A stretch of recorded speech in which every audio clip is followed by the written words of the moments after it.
আসসালামু আলাইকুম রহমতুল্লাহি ওবরকাতুহ। সম্মানিত দর্শক, ত্রয়োদশ জাতীয় সংসদ নির্বাচনের পর তড়িঘড়ি করে সরকার গঠন, প্রধানমন্ত্রী পদে তারেক রহমান সাহেবের অভিষেক এবং ঘটা করে ক্ষমতা গ্রহণ, মন্ত্রী পরিষদের কার্যক্রম, এই জিনিসগুলো যখন চলছে, ঠিক সেই সময়টিতে পর্দার আড়ালে কী কী ঘটছে আমরা খুব দ্রুত অনেকগুলো ঘটনা ঘটতে দেখলাম। সেনাবাহিনীতে কতগুলো গুরুত্বপূর্ণ পদে পরিবর্তন এলো। পুলিশের আইজি, মেট্রোপলিটন পুলিশ কমিশনার, তারপর র্যাবের যিনি প্রধান, তারা কেউ পদত্যাগ করলেন বা পদত্যাগে বাধ্য হলেন এবং সে পদে নতুন লোক নিয়োগ হলো। ইনস্ট্যান্টলি বাংলাদেশ ব্যাংকের গভর্নরকে গদিচ্যুত করা হলো এবং সেখানে নতুন গভর্নর নিয়োগ দেওয়া হলো। আমি যখন এই ভিডিওটি করছি তখন হাসান এস মনসুর তিনি পত্রিকায় বলেছেন যে আমি পদত্যাগ করিনি, আমাকে বরখাস্ত করা হয়েছে, এমন কোনো আদেশ পাইনি। অফিসে গন্ডগোল হচ্ছিল, এই জন্য আমি বাসায় চলে এসেছি। মানে তাকে গদি ছাড়া করার জন্য, অফিস থেকে তাড়ানোর জন্য মব তৈরি করা হয়েছে, বিক্ষোভ করা হয়েছে বাংলাদেশ ব্যাংকের ভিতরে। বাংলাদেশ ব্যাংকের দীর্ঘ জীবনে এরকম কোনো গভর্নরকে তাড়ানোর জন্য মব তৈরি করা হয়েছে, এটি আমার জানা ছিল না বা জানা নেই। আমি দীর্ঘদিন ওই বাংলাদেশ ব্যাংক কলোনিতে থেকেছি এবং জনাব সেগুপ্ত বক্ত চৌধুরী যখন বাংলাদেশ ব্যাংকের গভর্নর ছিলেন, ঠিক ওই সময়টিতে আমি নিয়মিত বাংলাদেশ ব্যাংকে যেতাম। তো তখন থেকে একজন গভর্নরের যে মর্যাদা, তার ক্ষমতা, গভর্নর হাউস, মানে এটার প্রতি যে মানুষের একটা সম্মান, সম্ভ্রম, এমনকি বাংলাদেশ ব্যাংকে যারা চাকরি করেন পিয়ন পদে, তাদেরকেও অন্যান্য ব্যাংকের যারা লোকজন যেভাবে সম্মান সমীহ করতেন, ঠিক সেই জায়গাটিতে আমরা আমাদের রাজনীতি এমন পর্যায়ে ঢুকিয়ে ফেলেছি, নিজেদের পছন্দের মতো লোককে গভর্নর বানাচ্ছি, আর প্রয়োজন শেষে সেই পছন্দের লোক যখন প্রতিপক্ষের কবলে পড়ছে, তাকে ঘাড় ধাক্কা দিয়ে, চড় থাপ্পড় দিয়ে, গালাগাল দিয়ে তারা আমরা সেখান থেকে বের করছি। মানে এখানে আসলে হাসান মনসুর সাহেবকে যে চড় থাপ্পড় দেওয়া হয়েছে, আমি কিন্তু এই কথা বলিনি। মানে আমাদের একটা যদি সুযোগ থাকতো, ক্রোধ রাগ এমন পর্যায়ে যে আমরা যাকে অপছন্দ করি বা যার প্রয়োজন শেষ হয়ে যায়, তাকে আমরা ওভাবে ঘাড় ধাক্কা দিয়ে বের করি। হাসান মনসুর সাহেবের সঙ্গে আমার ব্যক্তিগত সম্পর্ক খুব ভালো ছিল, মন্দ হয়নি। এমন সম্পর্ক ছিল যে সম্পর্ক নিয়ে মানে ওনার কাছে বেশ কয়েকবার যাওয়া আসা যেত, ওনাকে দিয়ে যে কোনো কাজ করানো যেত, অ্যাটলিস্ট ওনার অফিসে চা খাওয়া যেত বা ওনাকে আমার অফিসে দাওয়াত করা যেত, এরকম একটা সম্পর্ক ছিল। কিন্তু এই যে ওনার দীর্ঘকালীন সময়, মানে উনি ওখানে কাজ করছেন ইটস এই পর্যন্ত আমার শুভাশিস ছিল, কিন্তু তাকে কখনো টেলিফোন করা বা তার কাছে সুযোগ সুবিধা নেওয়া, এ কথা মাথায় আসেনি। এখন ধরুন এই যে এখন যারা ক্ষমতায় আছেন, ইনক্লুডিং প্রাইম মিনিস্টার সহ যত মন্ত্রীরা আছেন, কেউ বড় ভাই, কেউ ছোট ভাই, কেউ বন্ধু, একজন মিনিস্টার নেই মানে যার সঙ্গে আমার ব্যক্তিগত সম্পর্কটা নেই। কিন্তু দেখবেন আল্লাহ জীবিত রাখলে, মরে গেলেও এদের কাউকে আমার টেলিফোন করা হবে না, এইটা আমার মধ্যে নেই। কিন্তু যেটা লক্ষ্য করেছেন অনেকেই, যে সম্পর্ক নেই কিন্তু অনেকেই এখন মন্ত্রীকে দুলাভাই বানিয়ে ফেলছেন, অনেকে মন্ত্রীকে মামু বানিয়ে ফেলেছেন, খালু বানিয়ে ফেলেছেন। এটা হলো আমাদের দেশের মানুষের একটা চরিত্র। হাসান মনসুর সাহেবকেও অনেকে দুলাভাই বানিয়ে ফেলেছিলেন গত 17 মাসে, অনেকে তাকে শ্যালক বানিয়ে ফেলেছেন, অনেকে তাকে মামু বানিয়ে ফেলেছিলেন। এবং ওই বাংলাদেশ ব্যাংকের মধ্যেই তেলবাজি কাকে বলে, এবং হাসান মনসুর সাহেবের মতো একজন যাকে বলা হয় সাদামাটা মানুষ, উনি ব্র্যাক ব্যাংকের চেয়ারম্যান ছিলেন। আমি একদিন বললাম যে ভাই, আপনি ব্র্যাক ব্যাংকের চেয়ারম্যান হলেন কি করে, কয় টাকা বেতন পাচ্ছেন, আপনাকে কত টাকা দিয়ে সেখানে রাখা হচ্ছে? সে বলেছে, রনি ভাই, মানে আসলে এটা একটা অলংকারিক পোস্ট, আমার আসলে এখানে কিছু করার থাকে না, এ সবই ব্র্যাকের লোকজন করে, আমি শুধু বোর্ড মিটিংয়ে যাই, এই বোর্ড মিটিংয়ে অ্যাটেন্ড করার জন্য একটা নির্দিষ্ট মানে টাকা দেওয়া হয়। এই হলো ব্র্যাক ব্যাংকের চেয়ারম্যানের ক্ষমতা।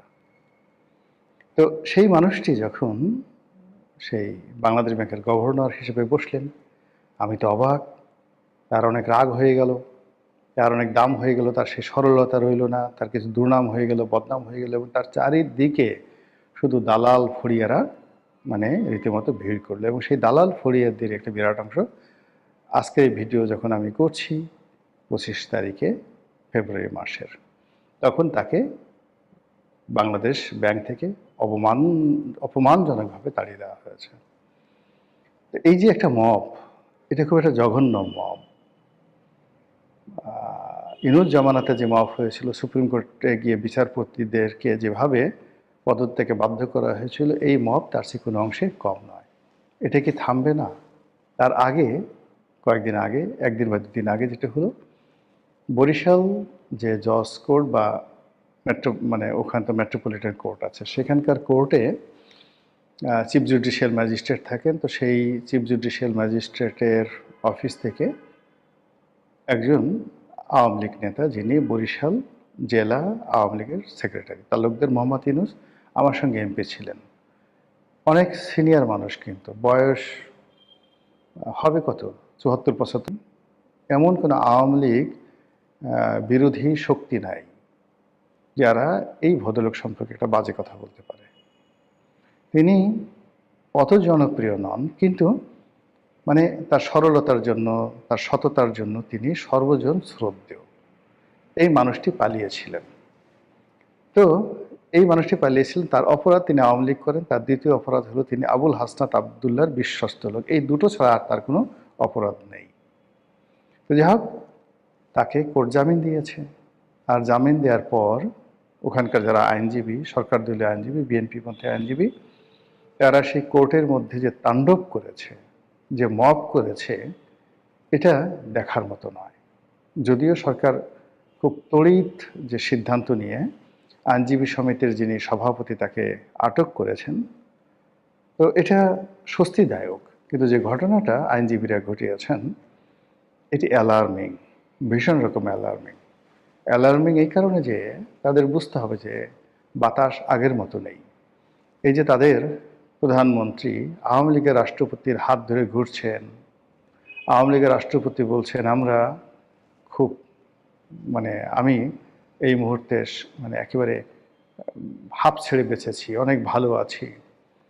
বিডিআর পিলখানা হত্যাকাণ্ডে যে দিবস উদযাপন করার জন্য প্রধানমন্ত্রী এবং রাষ্ট্রপতি একসঙ্গে যাচ্ছেন, তারপর বনানী কবরস্থানে একসাথে যাচ্ছেন, এই যে দৃশ্য আপনারা দেখছেন, বাতাসের মধ্যে কিছু গন্ধ কি পাচ্ছেন?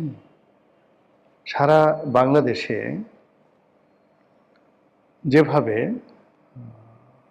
ইলেকশন হয়েছে, সেই ইলেকশনের মধ্যে যে কিছু একটা হয়েছে, এটা কি বিএনপির যারা কট্টরপন্থী খুব ভাব দেখাচ্ছেন আমরা হয়ে গেছি, তারা কি বুঝতে পারছেন যে এখানে পর্দার আড়ালে কিছু একটা হয়েছে? হঠাৎ করে তারেক রহমান সাহেব যে কয়দিন আগে বললেন যে তার দেশে আসাটা তার উপর নির্ভর করে না, তার মা অসুস্থ, মরণাপন্ন, হাসপাতালে, জ্ঞানহীন, ঠিক সেই সময়টাতে তিনি আসতে পারছেন না। আর অলনে ছাড়েন 25 তারিখে তিনি যে এসে গেলেন, হঠাৎ ঘোষণা দিলেন যে আমি আসছি। আপনি কি এর বাতাসের গন্ধ টের পাচ্ছেন যে কেন তিনি এতটা সাহসী হলেন? স্ত্রী এবং কন্যাকে নিয়ে তিনি চলে আসলেন এবং সবাই তাকে স্বাগত জানালো। এই যে তিনি বাংলাদেশে এলেন, তার মায়ের জানাজা হলো, সেই জানাজাতে ভারতের পররাষ্ট্রমন্ত্রী এলেন। আর তিনি ক্ষমতা গ্রহণ করার সঙ্গে সঙ্গে ভারত তার ভিসা উন্মুক্ত করে দিল। দলে দলে বাংলাদেশি লোক এখন কলকাতাতে যাচ্ছে, কলকাতা থেকে দলে দলে লোক বাংলাদেশে আসছে। রামপাল বিদ্যুৎ কেন্দ্রের যে প্রধান নির্বাহী পদে ভারতীয় নাগরিক যোগদান করেছে, এটার ইঙ্গিত কি বিএনপির লোকজন বুঝতে পারছে কি হচ্ছে? যদি বুঝতে না পারে, তাহলে এই বাতাস, যে বাতাস এখন বিএনপির দিকে আছে, এই বাতাস কিন্তু জামাতের দিকে চলে যাবে, নির্ঘাত জামাতের দিকে চলে যাবে। তো কাজেই এই যে মববাজি বিএনপির জামানাতে, এই দুটো ঘটনা বললাম, হয়তো আরও অনেক ঘটনা ঘটেছে যেগুলো পেপার পত্রিকায় আসছে ছোট ছোট করে, কিন্তু উল্লেখ করার মতো নয়। যেমন এই যে মবটা যেখানে গভর্নরের সাথে হয়েছে, এই মব যদি পুলিশ বাহিনীতে মিস্টার সাজ্জাদের সাথে হতো, আমি সাজ্জাদ সাহেব যিনি আছেন মেট্রোপলিটন পুলিশ কমিশনার, সেই মেট্রোপলিটন পুলিশ কমিশনার পদত্যাগ করলেন, এটা আমি কোনো অবস্থাতে মেনে নিতে পারছি না। তাকে রেখে দেওয়া উচিত ছিল, তাকে মর্যাদা দেওয়া উচিত ছিল। বিএনপির এই মানুষটির প্রতি কৃতজ্ঞ থাকা উচিত ছিল। কারণ এই মানুষটি যমুনার সামনে যে ইনকিলাব মঞ্চের বিক্ষোভ সমাবেশ ছিল, আগে হাদির বিচার তারপরে নির্বাচন, এবং সেটা যদি এই একটি মানুষ যদি একটু ঢিল দিয়ে দিতেন, নির্বাচন হতো না। লিখে রাখতে পারে নির্বাচন হতো না। আমি তখনই তাকে নিয়ে একটা স্ট্যাটাস দিয়েছিলাম, এবং তিনি সেই ঘর থেকে একটা গেঞ্জি পরে হাতে লাঠি নিয়ে স্যান্ডেল পরে এসে যেভাবে সেই মব নিয়ন্ত্রণ করেছেন। যমুনা সামনে যে নাটক হচ্ছিল, এই গত 17 মাসে যমুনার সামনে অনেক নাটক হয়েছে। সেই নাটকের বিনিময়ে বহু ইতিহাসের যে পালা বদল হয়ে গেছে বাংলাদেশে। তো সেই নাটক করতে দেয়া হয়নি। যে সাজ্জাদ সাহেব এত বড় একটা কাজ করলেন, তার পুরস্কার কি হলো? বিএনপি ক্ষমতা আসার সঙ্গে সঙ্গে তিনি পদত্যাগ করতে বাধ্য হলেন। এটা ঠিক না।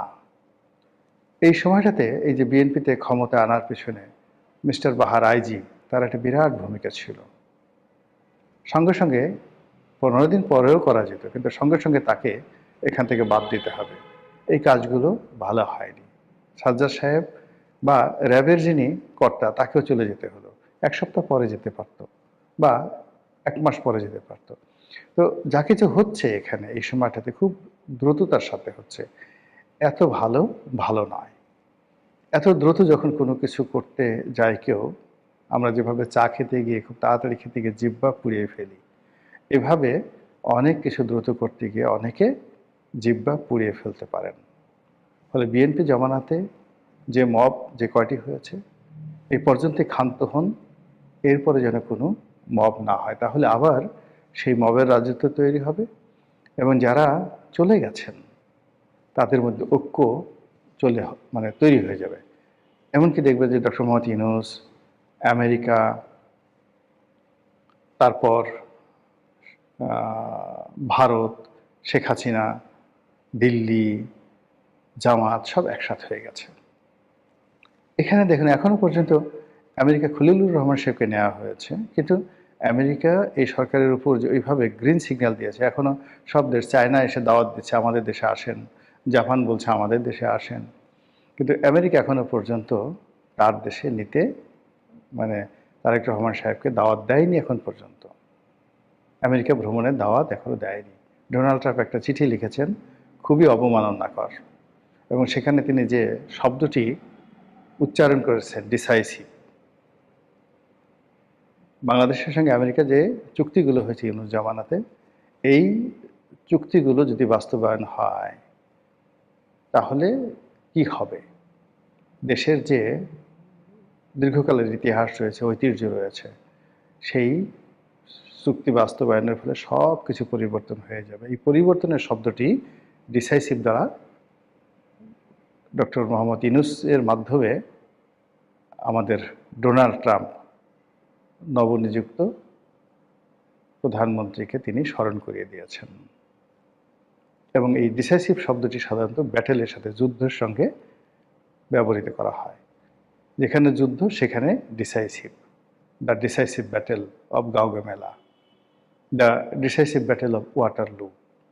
এই যুদ্ধের সঙ্গে এই শব্দটি ব্যবহার করে আপনি ইতিহাস দেখেন যে ওই যুদ্ধের ফলে পুরো ইতিহাস, সাহিত্য, সংস্কৃতি, রাজ্য, পট, সিংহাসন সব কিছু ওলটপালট হয়ে গেছে।